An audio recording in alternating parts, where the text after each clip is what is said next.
तो कैसे हैं आप सभी लोग। एक बार फिर से वेलकम है आपका मेरे YouTube channel study with Yogesh में। आज आपको फिर से एक मोटिवेशनल डोज मिलेगी ताकि आप लोगों की जो पढ़ने की क्षमता है वो इंक्रीज हो सके, क्योंकि हर 10 दिन 15 दिन 20 दिनों में आपको एक ऐसी वीडियो की ज़रूरत होती ही होती है। और मैं ये समझता हूँ कि ये बहुत ज़रूरी भी है, क्योंकि इंसान के अंदर जब थोड़ा सा पढ़ता है, फिर माहौल दिखता है अपने चारों ओर का, तो थोड़ा सा वो मतलब उसका कॉन्फिडेंस लेवल भी कम होता है, उसका मन नहीं लगता है। इसलिए मैं आप लोगों को बीच बीच में इस प्रकार की वीडियो देता रहूँगा, ठीक है।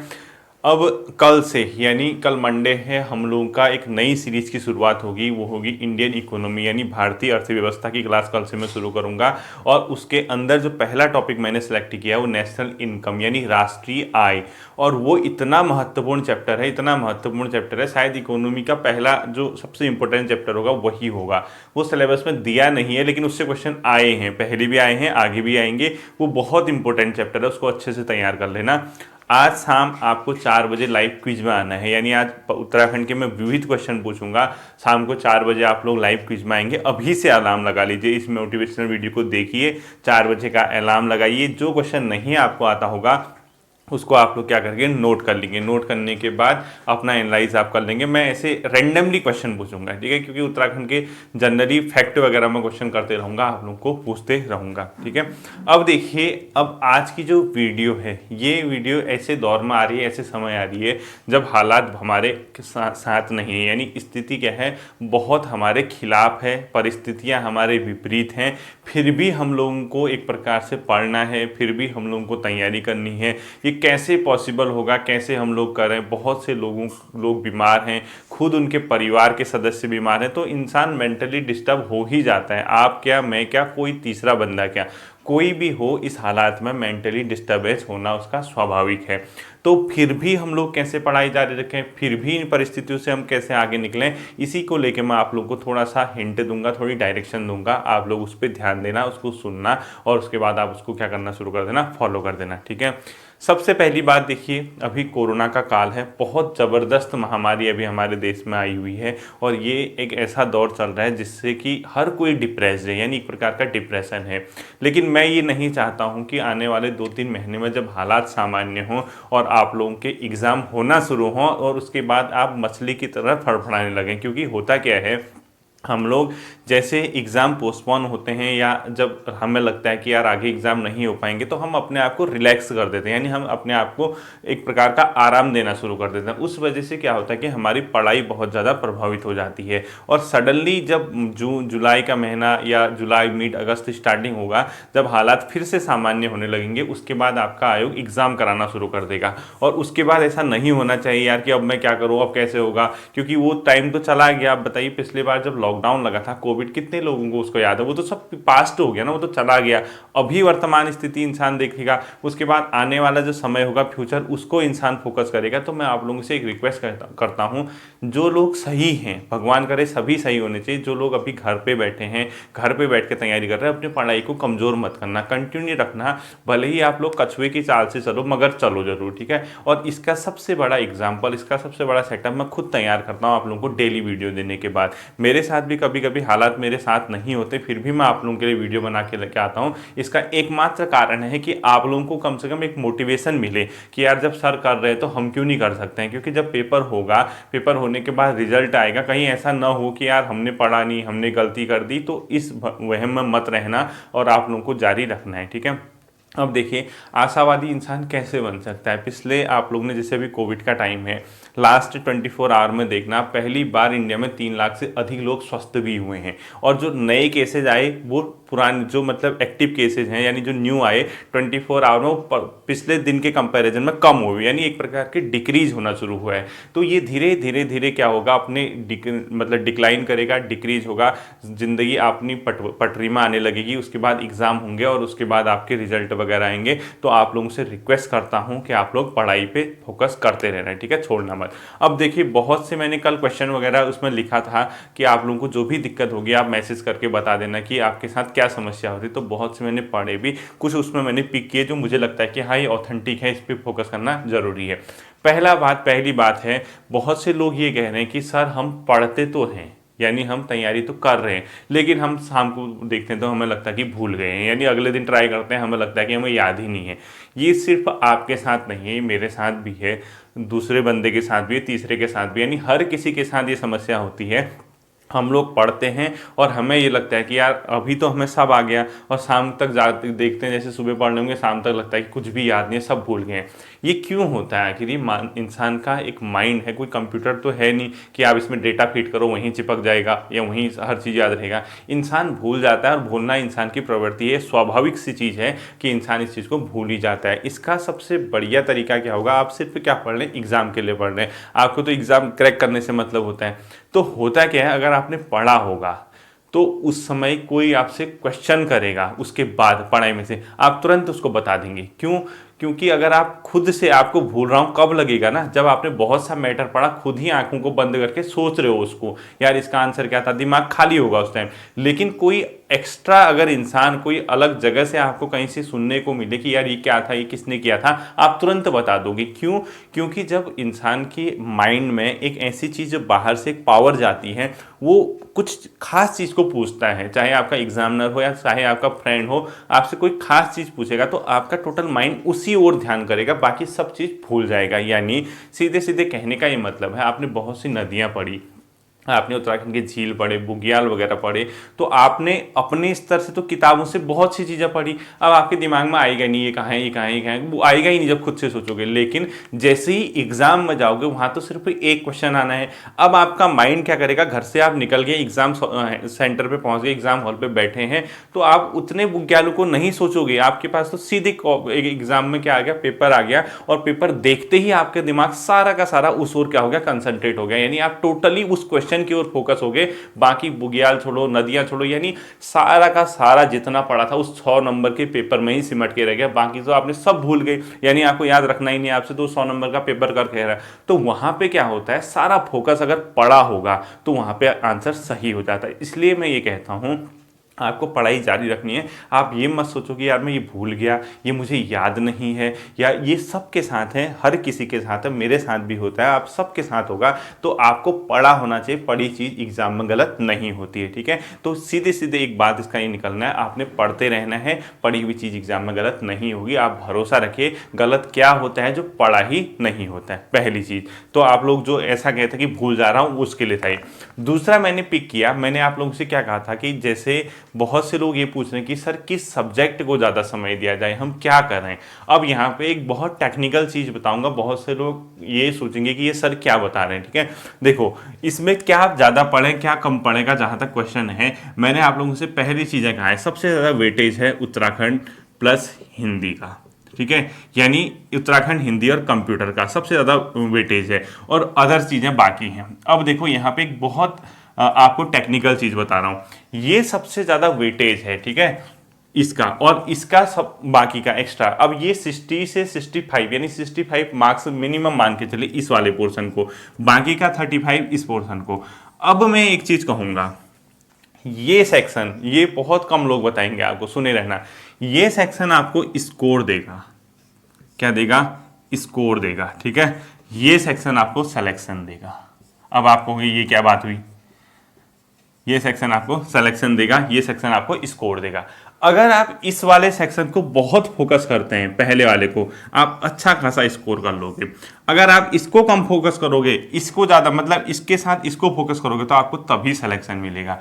अब मेरा कहने का सीधा सीधा ये मतलब है, अगर हम लोग यहाँ ज़्यादा टाइम देते हैं, इस पोर्शन को बहुत टाइम देते हैं, तो ईजिली आप कितने मार्क्स ले आओगे यहाँ से, इस वाले पोर्शन से 50 के समथिंग, यानी 65 में से 50 के समथिंग ले आओगे, यानी एक प्रकार का स्कोर कर लिया आपने। और अगर आप यहाँ ध्यान नहीं देते हैं, आप यहाँ फोकस करते हो, 35 में से आप इजीली यहाँ 25 मार्क्स ले आओगे। तो स्कोर कहाँ ज़्यादा हुआ आपका, 50 में ज़्यादा हुआ कि 25 में? आप सीधी सीधी बात है 50 में, यानी ये सेक्शन आपको क्या देता है, स्कोर देता है, और ये सेक्शन सिलेक्शन देता है। ऐसा क्यों? देखिए, अगर आपने ये पढ़ा, बहुत टाइम दिया, आपने 50 नंबर 55 नंबर ले आए, और यहाँ कम समय दिया, फिर भी किसी भी केस में आप अब समय कम दिया है तो 35 में से आप 25 तो लाएंगे नहीं, 10 नंबर 12 नंबर लेके आएंगे उस सेक्शन से, तो टोटल मिला के आपका यहाँ गाड़ी पहुँच जाएगी 65 तक टोटल पेपर में। और आपने यहाँ बहुत समय दे दिया, यहाँ बहुत आपने अच्छी तैयारी कर दी, आप 25 से 30 नंबर यहाँ पहुँच जाएंगे, यानी इतना। लेकिन स्कोर कहाँ है, स्कोर तो है ही नहीं वहाँ, देखिए स्कोर कितना कम है। और यहाँ आपने कम समय दिया है, तो 65 का अगर ये पेपर है तो किसी भी केस में आप यहाँ से कितना ले आएंगे, 30 ले आएंगे, 30 से 35, ठीक है। तो स्कोर देखिए यहाँ भी कितना हो गया, 65, यानी आप लोगों का सिलेक्शन नहीं हो पा रहा है। 70 एक औसत मानता हूं मैं अभी के टाइम पे कि ग्रेजुएशन लेवल का पेपर होगा तो लगभग 70 मार्क्स से हमारा सिलेक्शन का होगा, तो हमारा सिलेक्शन नहीं हो पाया। अब होगा क्या, जिस इंसान का ये वाला पोर्शन सही है, यानी जो पिछले 2-2.5 साल से पढ़ रहा है, जिसकी उत्तराखंड अच्छी है, हिंदी अच्छी है, वो इधर फोकस करे। इधर फोकस करने का मतलब ये सेक्शन अगर आप 50 नंबर लेके आते हैं तो कहीं ना कहीं से 20-22 नंबर वहां ले आओगे तो आपका सिलेक्शन हो गया। तो मैंने क्या कहा, इस सेक्शन को पढ़ो, ये आपको सिलेक्शन देगा, स्कोर नहीं देगा। सिर्फ इसी को पढ़ोगे तो ये सिर्फ आपको स्कोर नहीं दे पाएगा, सिलेक्शन भी नहीं देगा, लेकिन आपको इसको ज्यादा पढ़ना है इसके बाद जब आपका ये तैयार है, क्योंकि ये आपको एक प्रकार का मार्क्स 65 नंबर 60 नंबर तो देगा, और ये अगर आपका साथ साथ स्ट्रॉन्ग बना दिया तो आपको सिलेक्शन दे देगा। लेकिन अगर आपने वहां ध्यान नहीं दिया तो इसको पढ़ते रहोगे, स्कोर तो दे देगा 60-65 नंबर, सिलेक्शन नहीं दे पाएगा। तो दोनों का अपने आप पर कॉम्बिनेशन होना जरूरी है। न्यू स्टूडेंट सबसे ज्यादा पढ़ें इसको, न्यू स्टूडेंट, लेकिन इसको इग्नोर मत करना। और ओल्ड स्टूडेंट जो 2-3 साल से पढ़ रहे हैं वो इसको पढ़े, जिसकी उत्तराखंड और हिंदी जिसको लगता है कि सही है वो सबसे ज़्यादा किसको पढ़े, इसको पढ़े, ठीक है। ये बात आपकी समझ में आ गई होगी। अब अगली चीज़ आती है कि महामारी का दौर है, बहुत से लोग कहते हैं सर कंसंट्रेशन नहीं हो पा रहा, कैसे हम कंसंट्रेट करें, कैसे हम लोग तैयारी करें। देखिए मैं क्या कह रहा हूँ, कुछ तो होंगे जो तैयारी कर रहे होंगे, आप नहीं होंगे तो कोई तो होगा। मैं ही कितने लोगों को जानता हूँ, 100-150 लोगों को ऐसे मैं जानता हूँ इंडिविजुअली, जो कभी ना कभी डेली मुझे कहीं ना कहीं से मैसेज कर देते हैं, अपने नोट्स बना के भेजते हैं, सर हम ये पढ़ रहे हैं, इतनी तैयारी कर रहे हैं, सर अभी हमारे लिए फ़ायदे का टाइम है, हम लोग ये लॉकडाउन का फ़ायदा उठाएंगे और हम इसमें सिलेक्शन लेके दिखाएंगे जैसे सही होगा। तो बताइए आप ये कहोगे सर कंसंट्रेशन नहीं हो पा रहा। मैं मान रहा हूँ विपरीत परिस्थितियाँ, जो बीमार है, जो नहीं कर पा रहा, जिसकी फैमिली में दिक्कत है, वो रुक जाइए। 10 क्लासेस 15 क्लासेस अगर आपकी मिस भी हो जाती है ना, आप एक बार स्वस्थ हो जाइए। स्वस्थ होने के बाद आपको तैयारी करनी है, यानी एक प्रकार का जब शरीर है तभी तो आगे की चीजें, आप शरीर ही साथ नहीं देगा तो क्या कर लोगे बताओ। तो कंसंट्रेशन आपको खुद बनाना पड़ेगा, अपना मोटिवेशन खुद लेना पड़ेगा। नहीं होता है तो बेल आइकन दबाया होगा आपने मेरे वीडियोस का, तो आपको डेली मेरी वीडियो आएगी, तो वो सोचना कि सर क्यों कर रहे हैं, किसके लिए कर रहे हैं, तो उससे आप लोगों को क्या मिलेगा, एक प्रकार का मोटिवेशन मिलेगा। तो ये बात आप अपने जहन में बिठा लो, महामारी का दौर है तो ऐसा सोच के चलो। अब खुद बताओ, चलो एक चीज़ बताता हूँ, अपनी आत्मा से पूछना, अगर आज से 15 दिनों में एग्जाम हो जाए, किसी केस में एग्जाम्पल दे रहा हूँ, 15 दिनों के अंदर एग्जाम हो जाए, यानी आज से आयोग ये कहते हैं कि 15 मई को बीपीडीओ का एग्जाम होगा, कितने लोगों के पैरों के नीचे से जमीन खिसकेगी, ईमानदारी से बताना। सिर्फ ही इसमें 5 से 10% ऐसे लोग होंगे जो पूरी तरह से तैयार हैं, जो पूरी तरीके से जिनको लगता है कि कल ही पेपर हो जाए। बाकी 95% ऐसे लोग हैं जिनकी हिम्मत नहीं है कि कल ही पेपर हो जाए, कल ही निकाल लें। तो मैं आप लोगों से एक रिक्वेस्ट ये कर रहा हूं कि आप लोगों को ऐसा बनना है कि कल ही भी पेपर हो तो मैं कल ही एग्जाम निकाल सकता हूं, ऐसी इस लेवल की तैयारी को रखना है। इस प्रकार का जोश अपने अंदर होगा तो कंसंट्रेशन खुद ही हो जाएगा, खुद ही तैयारी हो जाएगी। महामारी चल रही है मैं मानता हूं, लेकिन घर में बैठ के इस समय का फायदा उठाओ, सदुपयोग करो और पॉजिटिव रहने के लिए किताबें पढ़ो, किताबों में गुम हो जाओ, नई नई चीजें सीखो, ठीक है। तो रूटीन बनाना आपके लिए बहुत ज़रूरी हो जाएगा। एक फिक्स टाइम बनाइए और उसके अकॉर्डिंग अपने सिलेबस को कंप्लीट कीजिए। अगली जो चीज़ मेरे पास आई थी, सर सिलेबस का 30% पढ़ लिया है, 30% से ज़्यादा कैसे 2 महीने के अंदर होगा, 2 से ढाई महीने।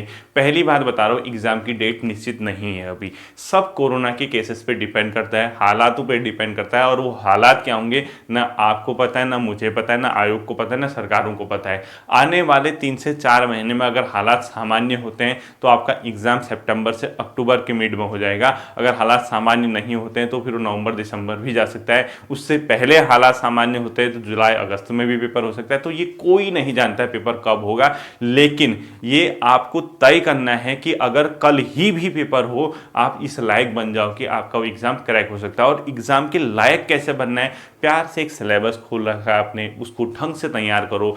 हिंदी को 2 टाइम, उत्तराखंड को समय दो। जो वीडियो मैं आपको देता हूँ, मैंने पहले कहा है कि जो जीएस वगैरह की जो एक्स्ट्रा वीडियोज आ रही हैं वो आपको सिलेक्शन देंगी, वो आपको स्कोर नहीं देगा, एक प्रकार का एडवांटेज देगा आपको। तो उत्तराखंड और हिंदी के तो डेली देखना है, मतलब मान के चलो उत्तराखंड और हिंदी आप लोग डेली देखिए घर पे, किसी भी केस में जब भी समय मिले उस पर टच बनाए रहे। अब अगली चीज आती है जैसे सिलेबस की बात। सिलेबस कंप्लीट करना आपका भी काम है, साथ साथ ही मेरा भी काम है, यानी हम लोगों का जब कॉम्बिनेशन हो जाएगा सिलेबस इजीली कंप्लीट हो जाएगा। सिलेबस की ज़्यादा टेंशन मत लीजिए, अभी भी बहुत समय है आपके पास, कुछ नहीं बिगड़ा है। अगर आप 1 महीने कंटिन्यू पढ़ते हैं, यानी 1 महीने अगर लगातार आप अपने सिलेबस के अकॉर्डिंग टॉपिकों को कंप्लीट करते हैं तो वो तो चीज़ें खत्म होने लग जाएंगी। 5 अप्रैल को मैंने वर्ल्ड हिस्ट्री की वीडियो शुरू की थी, उस दिन मुझे भी लगा हुआ यार वर्ल्ड हिस्ट्री का सिलेबस है कैसे कंप्लीट करूँ, आज तो कंप्लीट है। तो आशावादी बनिए, आज को अगर आपको कल को बेहतर बनाना है तो आज आपको आज वर्क करना होगा, यानी बेटर भविष्य उसी का है जो आज काम कर रहा है। तो हमेशा क्या करना है, आपको आशाएं रखनी है। अब आती है बात न्यू स्टूडेंट की। बहुत से लोग कहते हैं सर हम नए लोग हैं, हम कैसे तैयारी करें, हम लोगों का होगा नहीं होगा। देखिए आप नए हैं पुराने हैं इससे कोई मतलब नहीं। अगर आपको सही दिशा, आपको सही मैटर, सही चीज़ें समझ आ गई कि क्या पढ़ना है उत्तराखंड के एग्जाम के लिए, कैसे एग्जाम क्रैक होगा, तो आपका सिलेक्शन हो जाएगा। पढ़ने की जहाँ तक बात आती है, आप नए जितने भी हैं सबसे ज़्यादा फोकस उत्तराखंड में करना। और मेरी वीडियो अगर आप फॉलो करते हैं तो आप लोगों को क्या करना है, जिला सीरीज सबसे पहले कंप्लीट करनी है, उसके बाद उत्तराखंड की हिस्ट्री कंप्लीट करनी है, और उसके बाद आपको उत्तराखंड के इंडिविजुअल टॉपिक कंप्लीट करने हैं, साथ में अपने घर पे परीक्षावाणी का मैटर आपको कंप्लीट करना है। जब आप इस चीज़ से ऐसे अगर बढ़ना शुरू करोगे तो धीरे धीरे धीरे क्या होता है, 1 महीने के बाद आपका कॉन्फिडेंस लेवल बढ़ने लग जाएगा। कॉन्फिडेंस तब तक जीरो रहेगा जब तक आप शुरुआत नहीं करेंगे। शुरुआत तो किसी न किसी दिन करनी है, आज करो या कल करो। अब मैं कल से इकोनॉमी पढ़ाऊंगा, मैं ये सोचूंगा यार पहले कब इकोनॉमी कंप्लीट होगी, कब इनका कोर्स कंप्लीट होगा, तो मैं इससे बेहतर ये है, इन चीज़ों को सोचने से बढ़िया काम ये होगा कि मैं उस पर काम करूं। जो हम सोचते हैं उससे बेहतर क्या होता है कि हमें उस पर काम करना चाहिए, हमें उस पर वर्क करना चाहिए। आप मेरी वीडियो देख रहे हैं, अभी 2 दिन आपको जोश आएगा, तीसरे दिन से आप ढीले पड़ जाओगे। लॉस किसको होगा बताओ, उस समय को भी तो याद करो जिस दिन रिजल्ट आता है। पुराने टाइम पे देखो बहुत से लोगों का आबकारी में सिलेक्शन नहीं हो पाया, मैं ये भी कमेंट पढ़ रहा था सर आबकारी में सिलेक्शन नहीं हो पाया, उसके बाद मनोबल गिर गया, तो कैसे करें आगे, तब से पढ़ाई नहीं हो पा रही। देखिए हो सकता है कि आपके लिए आपके भविष्य में और बेहतर लिखा हो, आबकारी में आपका सिलेक्शन नहीं हुआ, क्या पता आपका ग्राम विकास अधिकारी में सिलेक्शन हो जाए। और जो आबकारी में जिसका सिलेक्शन हुआ उन लोगों ने भी ये 854 पोस्ट भर रहा है, नहीं है क्योंकि ग्रेजुएशन लेवल का पेपर है और वो अपने आप में इसके कंपैरिजन में थोड़ा अलग पेपर था। तो बहुत से लोग उस जॉब से सेटिस्फाइड ना होकर यहाँ आएंगे। तो आप जिसका आबकारी में सिलेक्शन नहीं हुआ यहाँ सिलेक्शन होकर दिखाओ, हो तो गया बैलेंस बराबर। आपके हाथ में आपकी सफलता की कुंजी होती है, यानी आपके ही हाथ में आपने अपनी सफलता की होती है। तो आपको क्या करना है, उस पुराने दौर को छोड़ देना है। आपका सिलेक्शन कहाँ हुआ कहाँ नहीं हुआ इन बातों को भूल जाइए। आपको ये ध्यान रखना है कि आगे हम कैसे करें, क्योंकि एक बार ऐसा आएगा आप फिर से उसी एग्जाम में बैठ जाओगे, जिसका सिलेक्शन हुआ है वो भी, जिसका नहीं हुआ है वो भी। तो वो यहाँ सेलेक्ट होकर दिखाइए, टॉप करके दिखाइए। जब आप इस प्रकार की रणनीति के साथ, इस प्रकार के मनोबल के साथ आगे बढ़ते हैं तो दुनिया की कोई भी ताकत आपको सिलेक्शन होने से नहीं रोक सकती। तो आज ही से शुरू कीजिए, सोचिए कि मेरा वहां नहीं हुआ तो मैं इस एग्जाम में सेलेक्ट होकर दिखाऊंगा या दिखाऊंगी, और किसी न किसी से अपना भी और अपने घर वालों का भी सीना चौड़ा, गर्व से उनका सर ऊंचा करके दिखाऊंगा या दिखाऊंगी। ठीक है, ये बातें भी आप लोगों को ध्यान रखनी है। अब आती है एक बात सर, बहुत से लोगों ने ये पूछा सर आपके उत्तराखंड की जो हिस्ट्री की वीडियो है क्या उसको पढ़ने से किताब लेना जरूरी है या नहीं है।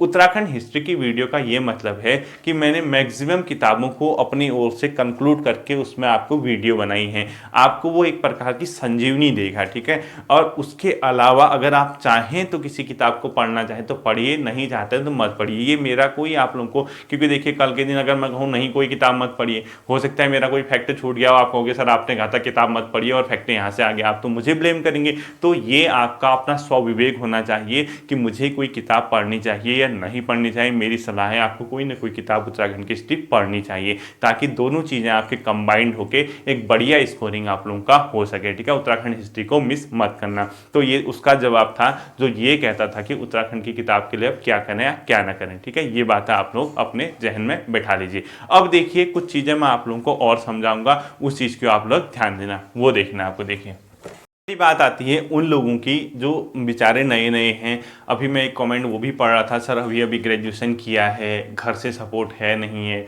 पुलिस की भर्ती का वेट कर रहा हूँ, सर होगा नहीं होगा, घर वाले सपोर्ट नहीं कर रहे हैं। देखिए घर वाले, जहाँ तक मैं समझता हूँ ना यार, ऐसा तो बहुत कम होगा कि आप ग्रेजुएशन हैं और आप पढ़ाई करने वाले लड़के हैं और आपको सपोर्ट ना मिला हो। ये बहुत कम, रेयर देखने को मिलता है। हाँ, गर्ल्स के केस में मैं मानता हूँ अभी भी हमारा समाज थोड़ा सा रूढ़िवादी है। ग्रेजुएशन किया, इंटर किया, शादी कर दो, कुछ है अभी भी इस टाइप के लोग। लेकिन मैक्सिमम लोग अब गर्ल्स के साथ भी हैं, फैमिली वाले सब अपने पैरों पे खड़ा होना देखना चाहते हैं हर किसी को। तो जो ये कह रहा था कि सर अभी ग्रेजुएशन किया ही हुआ है, घर से सपोर्ट नहीं है और हम कैसे आगे को तैयारी करें। देखिए, आप अपनी फैमिली को, आप फैमिली की कंडीशन तो मैं जानता नहीं हूँ, लेकिन कन्वेंस कराइए। अगर यार खुद बताइए, ग्रेजुएशन कर लोगे, घर में बैठ के मोबाइल में पड़े होगे, दिन भर लेटे होगे, कभी सोए होगे, कभी कुछ कर रहे होगे, पढ़ाई की ओर ध्यान नहीं होगा, तो तब तो यार घर वाले कहेंगे बेटा अब तो कुछ करना ही पड़ेगा। लेकिन अगर आप पढ़ने वाले हैं, आप अपने घर वालों को सेटिस्फाइड करवा रहे हैं कि हाँ आप पढ़ रहे हैं, आप मेहनत कर रहे हैं, तब किसी के घर वाले नहीं रोकते हैं। ये मैं जितना समझ पा रहा हूँ। अगर हाँ आपके घर की कंडीशन थोड़ा डिफरेंट है तो अलग चीज़ है, तो अपने घर वालों को समझाइए, मैं करके दिखाऊंगा, मैं करके दिखाऊंगी और मुझे थोड़ा सा टाइम दीजिए। और मेहनत इतनी कीजिए, मेहनत इतनी कीजिए कि घर वालों को लगना चाहिए कि बेटा तेरा नहीं भी होगा, हम तेरी मेहनत को सैल्यूट करते हैं, ठीक है। ये और ये आपसे बेहतर कोई नहीं जानता। घर वालों को बेवकूफ़ बनाने के लिए किताब मत खोलना। पता लगा घर वाले आ रहे हैं, किताब खोल दी, घर वाले जा रहे हैं, किताब बंद कर दी, फ़ोन में चिपक गई, ऐसे कुछ नहीं होता। धोखा मत देना, ना खुद को देना ना घर वालों को देना। मोटिवेशन इंसान को कैसे मिलता है वो आप खुद जानते हैं। अगर आपने पढ़ाई की होगी, मैं पहले भी कहता हूँ, रेगुलर कहूँगा, एक चीज़ नोट करना, जिस दिन आपने पढ़ाई की होगी, जिस दिन आपने अच्छा पढ़ा होगा, कितनी हैप्पीनेस आपके अंदर आती, खुद से पूछना। एक दिन मिस करो, 2 दिन मिस करो, अपने आप में डिप्रेशन में चले जाओगे। कभी कभी लगता होगा ना यार क्या कर रहे हैं हम, धरती पे बोझ टाइप के। क्यों लगता है? क्योंकि जब इंसान कुछ नहीं करता, यानी उसकी प्रोडक्टिविटी जीरो लेवल पर आ गई, वो कुछ ना पढ़ रहा है, ना कोई कमा रहा है, ना कोई काम कर रहा है, तो उस केस में क्या होता है, वो डिप्रेशन में चला जाता है और उसको खुद से एक प्रकार के मतलब अपने आप को देख के गुस्सा भी आता है, घृणा टाइप की उसको खुद के प्रति हो सकती है। और इसीलिए मैं कहता हूं हैप्पी रहना है तो किताबें पढ़िए। यानी अगर आपको कंपटीशन की तैयारी करनी है तो इस बंद के दौरान उन लोगों से आगे निकल जाइए जो आपसे पीछे। जैसे आप लोगों ने बहुत से कोचिंग संस्थानों में आप गए होंगे, वहां देखा होगा कि जो पुराने लोग हैं आपसे बहुत बढ़िया अच्छा प्रदर्शन कर रहे थे, आप पीछे थे, तो उनसे भी आगे निकल जाइए। और उनसे आगे निकलने का बंद कमरे से बेहतर कोई रास्ता नहीं है। मैंने हजारों एग्जाम्पल ऐसे अब देख लिए हैं जो मेरे साथ जिन्होंने शुरुआत की थी और आज के दिन जीरो लेवल से 50% से क्रॉस कर चुके हैं। यानी जीरो से शुरुआत करने के बाद 50% से अधिक वो पहुंच चुके हैं और अभी भी मुझे अच्छे अच्छे नोट्स भेज रहे हैं। तो मैं उन लोगों से कहूंगा, घर के सपोर्ट का इशू तब आता है जब आपकी कोई बहुत मतलब अजीब सी कंडीशन हो, वरना अगर आप ईमानदारी से पढ़ रहे हैं तो किसी के घर वाले मना नहीं करते हैं। तो ये सोचना, ठीक है। बाकी कुछ लोग ये कहते हैं सर भर्ती आएगी नहीं आएगी, एग्जाम होंगे नहीं होंगे। देखो, विज्ञापन आया तो एग्जाम भी होंगे, भरोसा रखिए और ये होगा, जरूर होगा, ठीक है। अभी के हालात किसी के पक्ष में नहीं है। आपसे मैं एक ही चीज कहूंगा कि उस लेवल का बन जाइए, उस स्थिति में पहुंच जाइए, कल ही एग्जाम हो, कल ही आपका सिलेक्शन हो जाए। ऐसी कंडीशन आप लोगों को बनानी है। जिस दिन आप इस लायक होंगे उस दिन आप मान के चलना कि आपका सिलेक्शन कोई नहीं रोक सकता। चाहे आप, क्योंकि देखो बेचैनी किसको होती है, पेपर होगा नहीं होगा। अगर आप लोग ये सोच रहे हैं ना 3 महीने का समय मिल जाएगा, हवा हवा में पढ़ के 3 महीने में एग्जाम निकल जाएंगे, रिजल्ट आने के दिन मुंह उसी का लटकता है। क्योंकि आप लोग आधा अधूरा पढ़ के गए होते हैं। वो तैयारी जब तक कंप्लीट नहीं होगी तब तक हमारा सिलेक्शन नहीं हो पाता है, ठीक है। ये उसी उनके लिए था जो ये कह रहे थे कि मैं ग्रेजुएशन हूँ या कैसे मतलब पेपर होगा या नहीं होगा। अब बात आती है कि हम खुद का एनालिसिस कैसे करें, यानी हम खुद का एनालिसिस कैसे करें। देखिए, बहुत से लोगों ने ये कहा हम पढ़ते बहुत हैं, लेकिन हम कैसे खुद को टेस्ट करें कि हमने किया है नहीं किया है। मेरे हिसाब से सबसे बढ़िया तरीका मैं पहले भी कह चुका हूं, अदर स्टेट में आए क्वेश्चन को सॉल्व कीजिए। जीएस के अंदर उत्तराखंड में आए क्वेश्चन को सॉल्व करना है तो पुराने पेपरों को सॉल्व भी कीजिए जो उत्तराखंड में हो चुके हैं, चाहे लोक सेवा आयोग ने कराए हों, चाहे अधीनस्थ सेवा चयन आयोग ने कराए हों, चाहे रुड़की IIT रुड़की ने कराए हों। इन लोगों ने जो पेपर करा रखे हैं उनको सॉल्व करने की कोशिश कीजिए। मार्केट में आपको अभी तो बंद है, लेकिन वैसे अगर जिसके पास ये किताबें हैं आप लोगों को मिल जाएगा। नहीं भी मिलता है, आप लोग इंटरनेट वगैरह में सर्च करना। तो अगर आप उसमें अच्छा प्रदर्शन कर रहे हैं तो मान के चलिए कि आप लोग सही दिशा में जा रहे हैं। यही सबसे बढ़िया एनालिसिस होता है और इसके अलावा कोई नहीं होता। अब बताइए, जैसे मैं हूँ। मैं आप लोगों के लिए एक प्रैक्टिस सेट बनाऊँ और प्रैक्टिस सेट पे बहुत टफ टफ क्वेश्चन बना दूँ और आपको डिमोरलाइज कर दूँ, आपको गिरा दूँ। मतलब ऐसे क्वेश्चन बना दूँ 100 नंबर के, आप उसमें 15 20 25 30 35 नंबर से ऊपर नहीं जा पा रहे, तो आपके अंदर क्या बीतेगी? आप तो कहोगे हमारी तैयारी हुई नहीं है, हम तो ख़त्म हैं। इससे अच्छा ये है पुराने संस्थानों को पकड़ो जिससे एग्ज़ाम करा रखे हैं, पुराने पेपर के पैटर्न को देखो, क्योंकि आप जिस सेटों को कर रहे हो उनका माइंड और एग्ज़ाम जो सेट कर रहा है उसके माइंड में बहुत डिफरेंस है। वो अपने तरीके से वो सोचता है। तो एनालाइज करने का सबसे बढ़िया तरीका है पुराने पेपरों को आप लोगों को सॉल्व करना होगा और पुराने पेपरों से ही आपका क्या होगा, ये इसका रास्ता निकलेगा। ठीक है, अब आता है खुद को पॉजिटिव रखने के लिए हम क्या करें सर। हम इस दौर में आते हैं, हम इस महामारी के दौर में हम खुद को पॉजिटिव कैसे रखें और कैसे हम लोग आगे बढ़ें। देखिए, सिर्फ एक चीज़ है, आज एक काम करना, आप लोग सभी लोग आज क्या आने वाले कुछ समय में एक काम करना, जो परीक्षा वाणी मैं मानता हूँ सभी लोगों के पास होगी, जो उसके स्टार्टिंग के आगे के वन लाइनर हैं जो उसने बहुत से दिए, उसको करिए एक आध दिन लगातार, एक आध दिन कंटिन्यू उसको पढ़िए। पढ़ने के बाद अगर आपको ये लगता है कि यार हाँ मैं ये क्वेश्चन को पहले कर चुका हूँ, मुझे ये आ रही हैं, मैं समझ रहा हूँ, तो आप समझ लीजिए आप खुद पॉजिटिव हो जाएंगे। हाँ, नहीं कर पाओगे उन क्वेश्चन को सॉल्व जो उसने वन लाइनर दिए खुद से, होता नहीं। जैसे हम लोग पहले से बचपन में क्या करते थे, कोई किसी का आंसर होता था उसको हाइड कर देते थे, हाथ रख के या किताब रख के। आप भी यही करना, साइड में हाइड कर देना, उसके बाद जो उसने क्वेश्चन लिखे हैं उसको पढ़ना और आंसर खुद से रिकॉल करने की कोशिश करना। अगर आप समझिए आंसर दे रहे ना, आपके अंदर खुद भी कॉन्फिडेंस आएगा। जो परीक्षा वाणी कैसे तैयारी करें, क्या करें कहते ना, उन लोगों के लिए भी ये है। तो आप लोग एक काम करना, उस सीरीज को पूरी करना। सेम चीज़ लूसेंट हिंदी वगैरह से भी करना। जो चीज़ें आपको नहीं आती होंगी, ऑप्शन होते हैं, उसको हाइड करके उसको 1 बाय 1 तैयार करने की कोशिश करना। तो आप लोगों को पता चल जाएगा आप कितने गहरे पानी में हैं। ठीक है, ये चीज़ें आपको रखनी है। तो इन्हीं बातों के साथ जहाँ तक मैं समझता हूँ आप लोगों को ये बातें समझ आई होंगी। आप लोग इस पर काम करेंगे और अपना मोटिवेशन लेवल हमेशा हाई रखेंगे।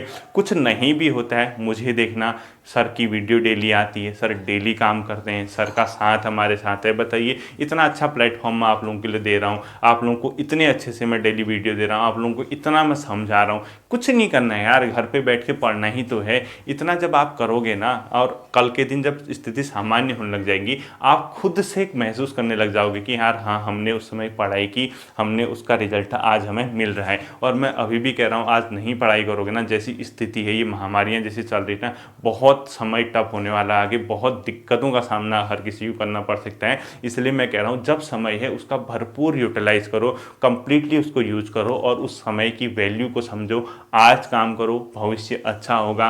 आज काम नहीं करोगे, भविष्य अंधकारमय हो जाएगा। इसलिए मेरी दुआ है आप लोगों के साथ, आप मेहनत कीजिए, आगे बढ़िए और निरंतर आगे बढ़िए। इन्हीं शब्दों के साथ मैं फिर मिलूंगा आपके साथ। अभी 4 बजे आप लोगों को लाइव क्विज पे आना है। इस चीज़ को आप लोग अपने दिमाग में बैठाना। फिर मिलते हैं अगले सेशन में। Thank you.